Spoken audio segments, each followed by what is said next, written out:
We're back. Rob Pratte, Tuesday night rolls on. Lots to get to with Sam Rosenberg, Impex. You can find him on my Facebook and Twitter post.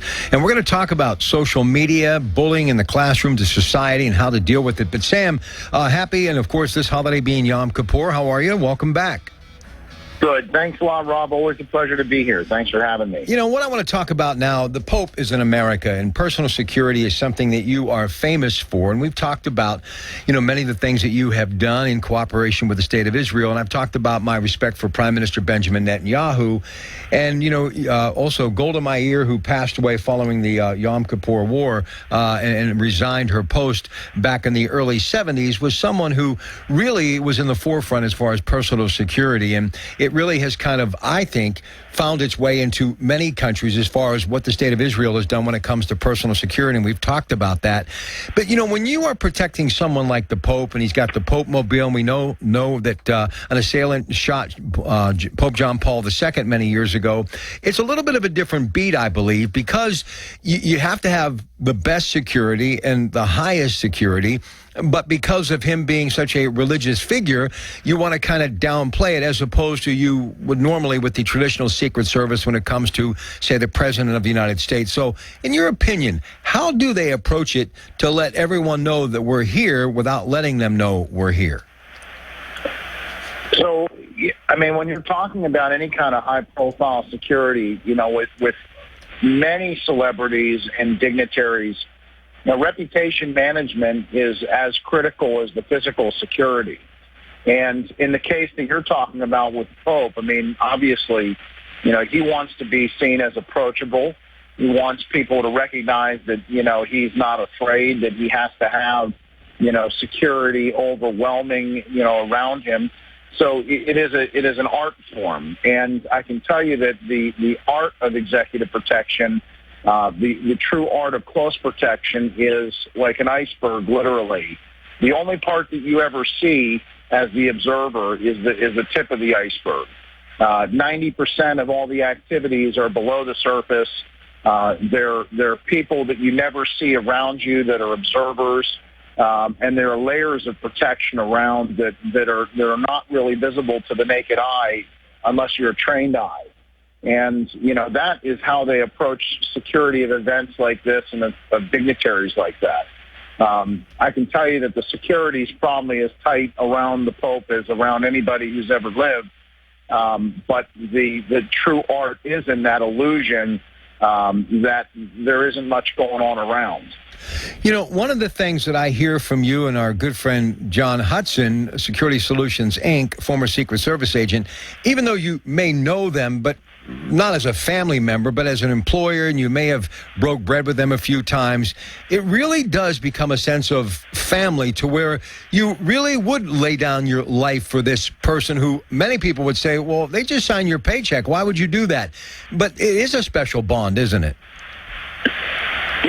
What it really comes down to is it's a profession. And, there's a warrior spirit that goes into close protection that most people really just can't comprehend. And what I mean by that is it's very similar to what you find with soldiers, who are out there on the front lines doing a job that most people couldn't even fathom, or law enforcement officers in uniform.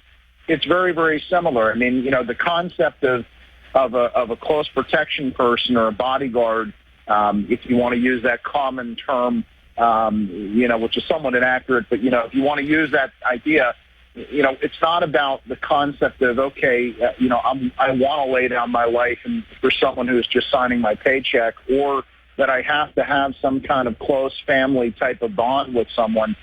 You are there to ensure someone's safety.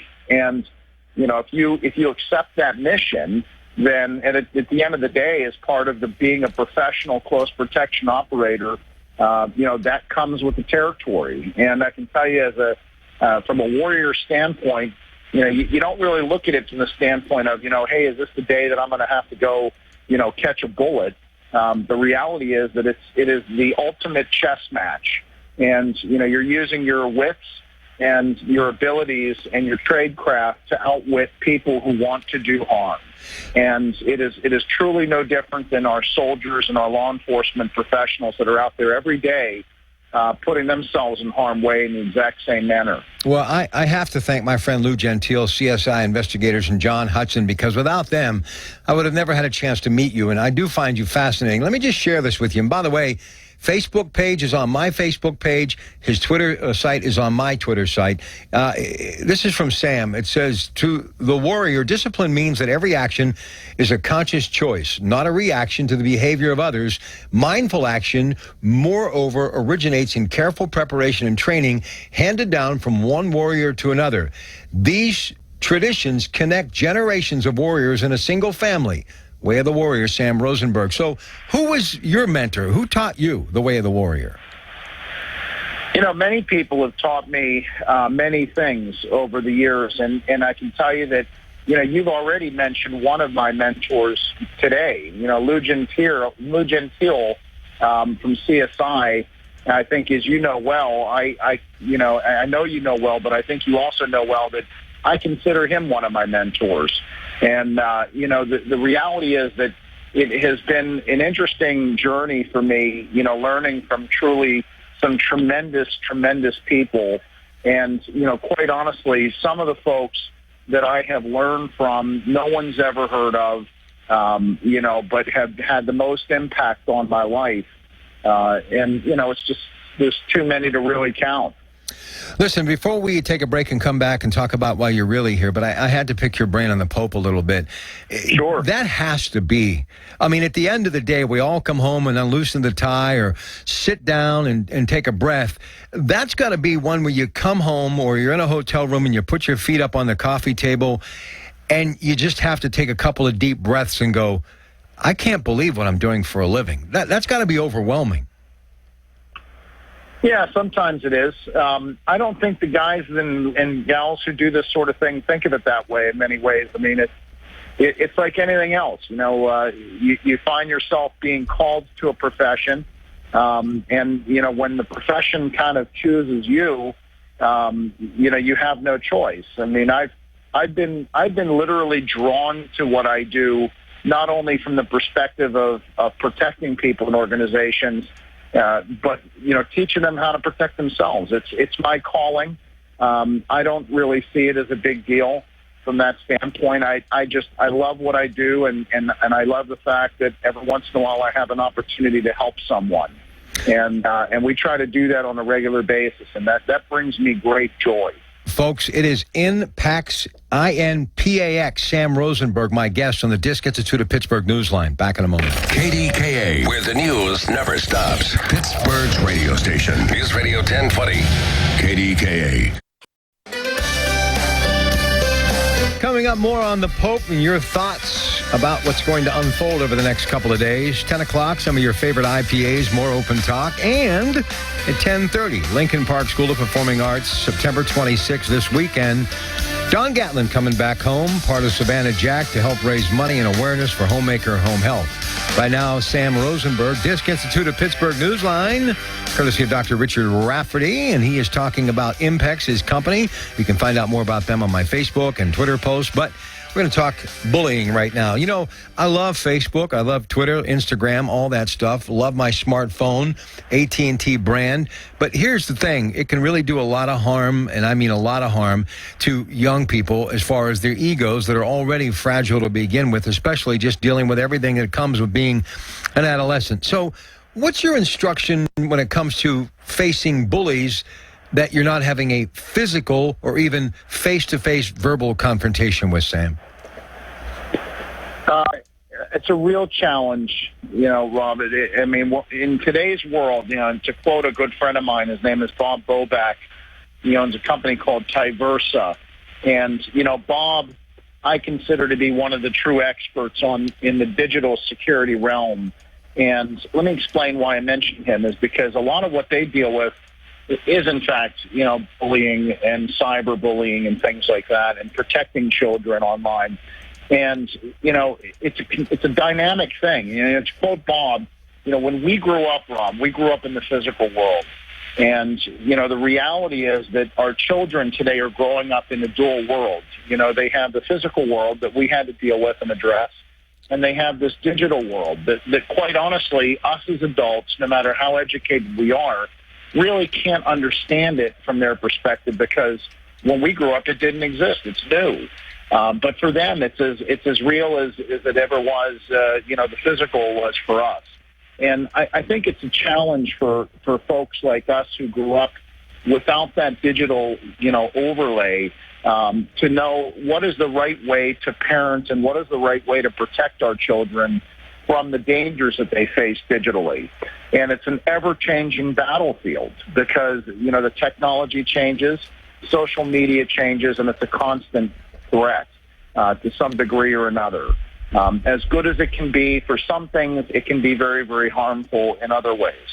To try and answer your question, it is a very complex thing that can't really be explained in a simple manner, except for me to say that parents have got to be involved.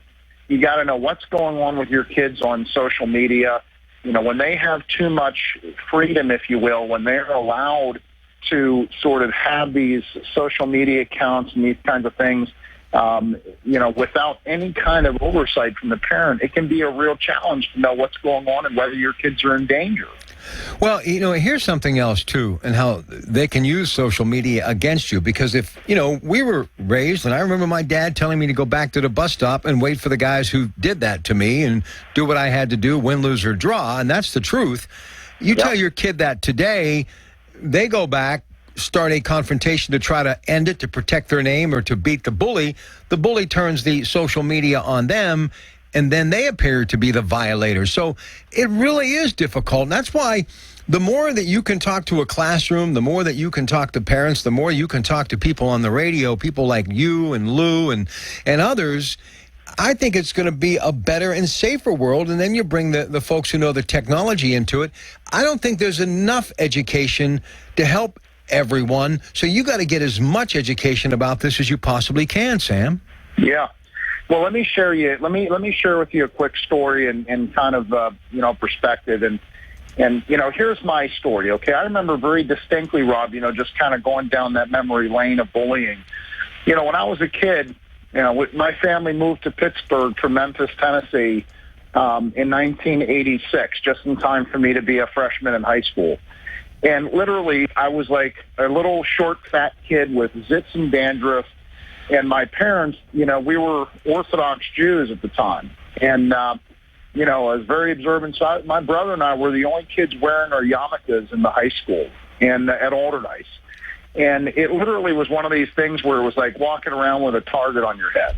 And the bullying that I dealt with was not only the physical kind from, some of the boys, which we handled kind of in the old school way.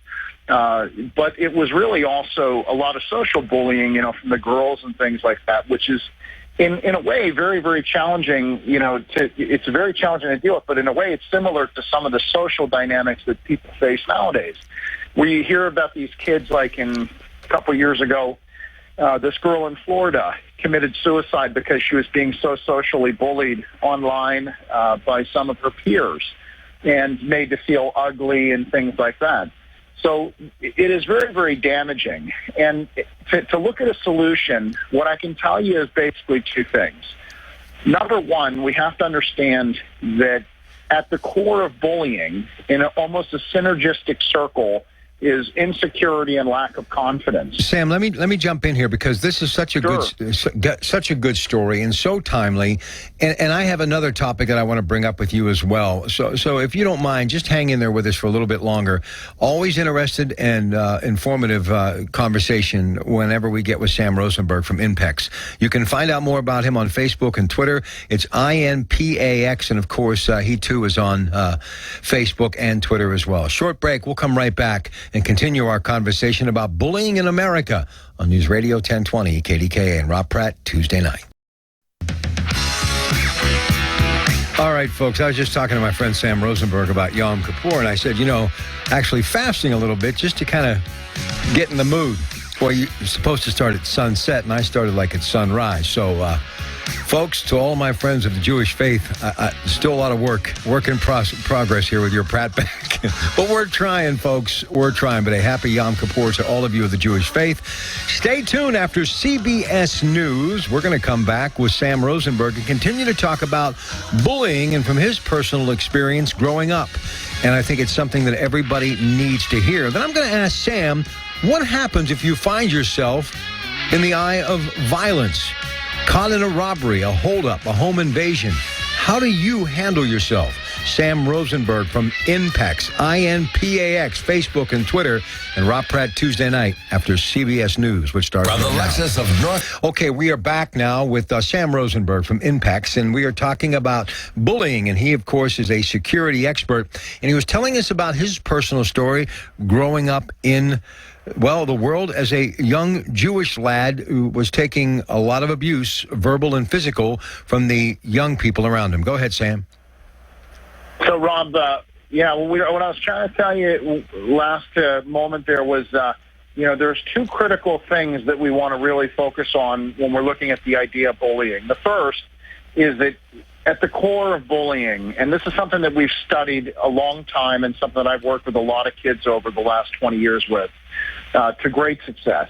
The first thing is that we have to understand that bullying is a synergistic cycle, meaning that at the core of it is insecurity and a lack of confidence, both from the bullying perspective and from their chosen victim and their target. If you really think about a bully in very simple terms, they're nothing really but a predator in child form. They fundamentally are looking for that vulnerable target, that weak, soft target that they perceive as someone who they can exploit for whatever their aim is, whatever their domination is, from the perspective of someone who cannot or will not fight back. And, meaning socially, verbally, physically, etc. And it's that soft target that they really are looking for. The same way that a street mugger or street predator would look for an easy target for whether it's rape, robbery, assault, murder, whatever it is. And the dynamic here is that we are not in the business of necessarily helping the bully. We're in the business of helping the victims and trying to prevent them from being targets. So in the same way that we want to prepare people to manage potential violence in the real world, part of the dynamic is hardening the target. So what we want to do is we want to take kids and teach them how to protect themselves. We have a very simple philosophy. You train the body and the mind follows. By teaching kids how to protect themselves, they no longer feel so vulnerable. They no longer feel such an easy target and so helpless.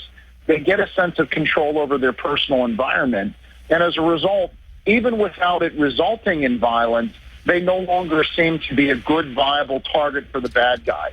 And they find themselves much stronger emotionally. They have the emotional muscle, if you will, to manage the social dynamics that come from the standpoint of people trying to push their buttons and harm them psychologically.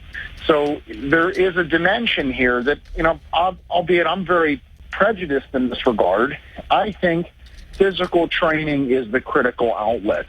The brain ultimately controls the body, but ultimately you really can't change your mind. You can't change your thought process by sitting around thinking deep thoughts about it. You have to do something. And the physical activity, the physical dimension of training for personal security, to me, achieves that in the fastest way possible. We've had incredible results in that regard. When you think about the physical training, even if you never use it, I've often said this before to my children, trying to get them into the gym to do some things that would be not to their nature, punching a bag, a little bit more rigorous calisthenics. Even if you never use it, it gives you the confidence to be able to push forward in times to where before you would kind of cower down and walk away because of the fear of confrontation. You're not looking for it. No question. But in your heart, if and when it happens, you're going to be able, even if you don't win, at least make some sort of a stand, if not to make a point, or to maybe even give your family members enough time to flee to freedom. Make sense? Yeah, absolutely. And that actually is really a perfect lead into the second critical component to this. Because if you really think about it, Rob, the most important right, if you really think about it, the most fundamental right that humans or any living thing has is the ability to protect itself, the right to protect itself. And this is something that the zero tolerance policies that you mentioned earlier, we were talking about, the bullies turning the situation around on the victim and re-victimizing them. One of the problems that I have with our current society's zero tolerance policies is that for all intents and purposes, it's creating and forcing people to be victims. So in other words, right now, if a bully attacks a kid in a school, both of the kids, the bully and the victim, are equally punished. And the problem that you have with that is that it reinforces to the kid that there's a no-win situation. He recognizes that, hey, if I protect myself, I'm going to be equally punished to this abuser, to this person who's victimizing me. And if they end up deciding to follow the rules and sort of snitch and tell the teachers, they start to feel like a snitch. Even though that's the best thing to do and that's an appropriate thing to do, the problem is it leaves them feeling victimized and effectively feeling helpless. They feel like they can't protect themselves because the environment has forced this dynamic that has effectively said, you cannot protect yourself. You're not allowed to protect yourself. And the problem with that is that it breeds victim mindset. And as you've read my book, at the core of all of this, going full circle, is this victim mentality. This is what the bullies prey off of. And this is, in fact, what almost defines them. So, the problem that we have is that we're almost reinforcing this. And as you mentioned earlier, back in the old days, if push came to shove, we'd meet that kid at the bus stop. We'd take care of business behind the school. I'm not suggesting that that's the best way to handle things or that I advocate violence. My personal thing is I just, as a parent and as someone who studies personal security and violence, I really think that the zero tolerance policies that we have forced upon our children, forcing them effectively to be victims, is at the core of a major problem. And the only thing I can do to combat it is to teach kids to be strong emotionally and physically. That's the only way to combat it within the construct that we've created. What about, and look, I'm a firm believer in it. 3/4 of my life I've been in shape, 1/4% of my life, 25% I wasn't, and I felt just horrible who I was, what I was, how I handled myself, my gait, everything. I mean, even looking in the mirror was terrible. But when you find yourself, as I feel now, still working on it, but back in shape and the physical appearance is better, you got to believe that does something for what's going on between the ears, too. So what about fitness and training for these young kids? We know we're dealing with a horrible situation with obesity in this country. Dr. Vactor and I talk about it. Dr. Ray and I talk about it every weekend. So tell me about getting your kids in shape. And what about someone who has, and they definitely serve a purpose, these video games, but if someone becomes so obsessive with them and it's all about eating and games and school as opposed to some sort of physical exercise, and I'm always trying to make my kids, and to be honest with you, they're all pretty good about it. How important is it keeping your kid in shape to keep them safe? Personally, I think it's vital. I mean, Rob, you and I are we're old school, but legitimately, one of the problems that we have is kids aren't moving. Okay, so they're just not moving. They're not interacting with other kids. I think sports are critical. And here again, we start getting into a bit of a problem where we have everybody's a winner, nobody's a loser. There's no strikeouts, there's no this. I mean, we start to have this dynamic again in that environment, but still the kids are moving. And I really think, again, training the body and the mind follows is a critical component to this. Video games can have their place. That's really another dynamic entirely. But what we're really talking about is, whether it's self-defense training, physical fitness instruction, sports, the whole key is to get kids physically moving, bettering themselves on a physical basis, which then bleeds over into self-confidence. It builds emotional muscle. It builds psychological strength. It's like you can't build someone's psychology and say, I want you to be good at pushing through a 3-mile run, right, as an example. You can't have them say, well, I know I could do that if I have to, if they're never tested, if they never have to do it. you can only train the mind by pushing the body in that way. Not only, but you get what I'm saying. I get what you're saying.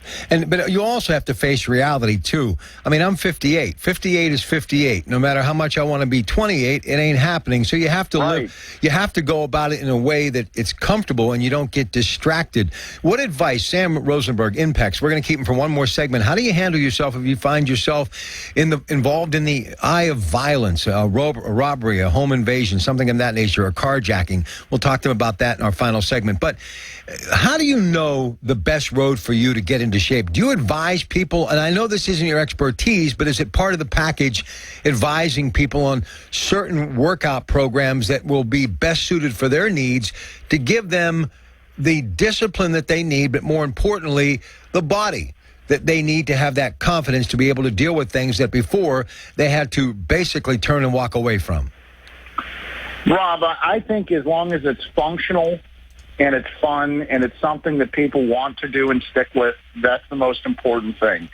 I mean, I happen to like yoga a lot.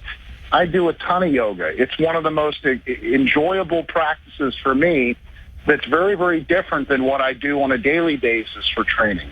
As long as you enjoy it and it has great benefit for you, I think that's fantastic. I've got colleagues that do, very, very, really awesome physical training programs, for any body, literally any walk of life. I think the key is to find something that works and stick with it. All right, we're going to take one more break and then come back and spend time with him. And then we got the full hour, 10 to 11, lots of stuff coming up, including Don Gatlin of Daryl and Don Gatlin fame and Savannah Jack. He's coming back home to Lincoln Park School of Performing Arts to benefit Homemaker Home Health. So stay with us, folks. Much more of Rob Pratte Tuesday night, still around the bend on News Radio 1020 KDKA. All right, we are back. Bambino and I working very hard. Well, he's actually working very hard. We're putting together some of the local breweries and IPAs, and we're going to discuss some of the things that will melt in your mouth that are perfect for your palate. All right? By the way, Sam Rosenberg. Sam, I know you're so physically fit, and he is, of course, made of iron, folks. He's a superhero to me. But do you like a cold beer every once in a while?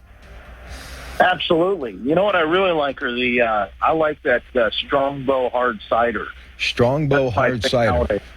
Yep. Good stuff. Now, listen, what amazes me is that's something else you got to be concerned about. When you're out at certain places and you're with your friends, things have changed. The landscape is not what it used to be. And I kind of got on a tear here about a week ago, just upset with all of the random acts of violence, history of violence happening in my former hometown. And I keep reading in the paper where you have people multiple times robbing the same place within weeks, home invasions taking place. People are out trying to have a wonderful social evening.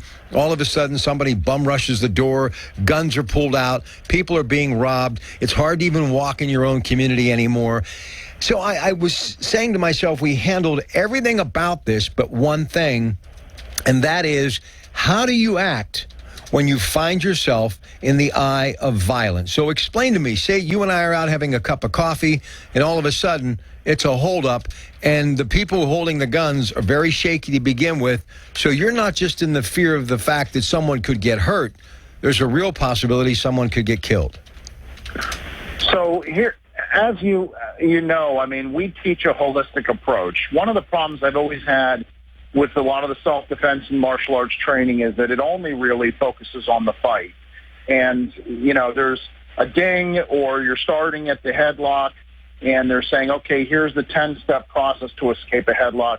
My question is always, how the hell did you get in a headlock in the first place? So what I look at holistically is, first and foremost, recognition of danger. More importantly, when you're speaking of the specifics, recognition of threat. So when you spot a situation getting out of hand, your first and best instincts are always to get the heck out of there, to get, as we say in the executive protection business, to get off the X. So, our job as civilians, if you will, is in protecting our family, is to keep them out of danger in the first place. But if you find yourself in that situation and it can't be mitigated, there's a very big difference between a property crime and a personal crime. When you're talking about someone holding you up saying, give me your wallet, give me your car, in my humble opinion, there is no property worth fighting over. The problem comes when that situation escalates and it's no longer about the property, or if that scenario is going to escalate to a shooting or a mass killing or anything like that. Now you have to have the skills to respond.